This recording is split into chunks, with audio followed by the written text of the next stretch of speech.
I've heard repeatedly how important the people are, the right people in the deal, your network is your net worth, etc. I would argue that I'm extremely good at the networking aspect and the people aspect and making connections and just the universe, spiritual, however you want to put it, putting two people together, just like even right before we started, somebody was trying to find somebody and this person knew them, and it was me that brought those people together, whatever. But that happens all the time. What doesn't happen ever is my ability to monetize that. So for just selfishly, how can I start monetizing that type of gift? Ryan, that's actually a very interesting question, and I can tell you, I come from the school of thought that if you have a resource, if you have a connection, if you have a talent, if you have a skill, and that sort of stuff, there is a sort of a universal balance to this. And so I'll meet with people, I'll help people out.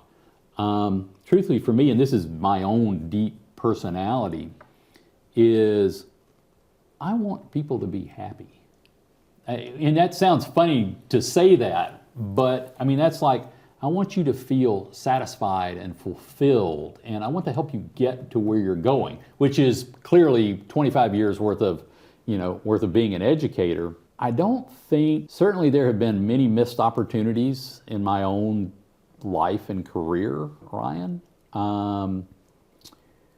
But then there's been so many more that have come from Lane making an introduction to me, or Andy making an introduction for me, or coming to my class and speaking, or where I can reach out and say, hey, we're in the middle of this fundraising, or we need this, or do you know anybody? I had one of my clients just this past week said, hey, look, we've built this huge database around real estate development, and we believe that we would benefit from an AI programmer on this. And I thought about that, and he said, you got the biggest network I know. Who do you know? And I'm sitting there going, okay, I don't know AI programmers. Yeah. I thought about it for 2 seconds, and I said, David Evans is the principal of Centiero Ventures, which is an AI-focused venture firm right here in Old Parkland. I said, David will know the answer to this, and I am happy to make that connection for you. So I think perhaps that's a very poor answer to your question, Ryan. But here's the thing, but to your answer and to my original statement, I have a gentleman who's working on a big AI thing right now, and even your answer proves my point. Yes, because that absolutely. Immediately I can marry the two, and then the thing that my guy's already working on, maybe it goes somewhere, maybe it explodes, who knows? But it's just a weird. I think you did answer it by saying there's a universal scale, and maybe that scale is next year, maybe it's 5 years from now, and maybe but the last 10, 15, 20 years of adding to it, when that balances, it'll be a windfall. I think so, and let me actually add a little bit to that. That's maybe a little closer to a proper answer to your question, Ryan. Is one of the things that I would do is I would be looking at and codify what can I contribute. So as you see opportunities and you see things that it's like, wow, this is really cool, this sort of stuff. What's my contribution, and how would I value that contribution? And is there some way that makes sense? And in my world, what Churchill Terry has been built around is this truthfully financial expertise, and the transaction knowledge in financing. I am a huge fan of clever, elegant solutions.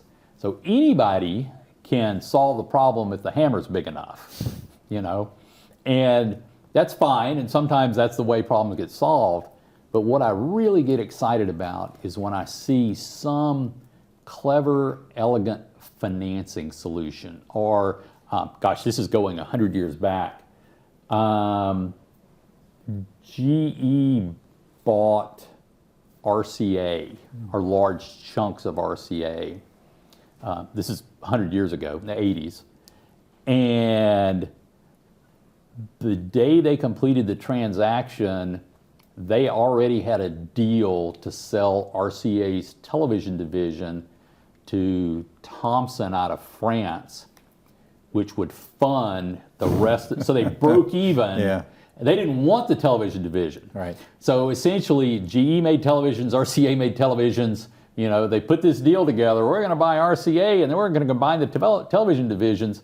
And, you know, before the ink was dry, Thomson owned RCA and GE brands. You know, GE had paid for the acquisition, and now they could do things with the satellite communications and other things like that. So when I see things like that, that's what I refer to when I say clever, elegant solutions, where you can get a little something extra out of it. And I think that's what I would do. If I were you know, giving advice, which I'm not sure I would take advice from me, but if I were giving advice, I would sort of look at that and say, okay, what do I have? What can I contribute?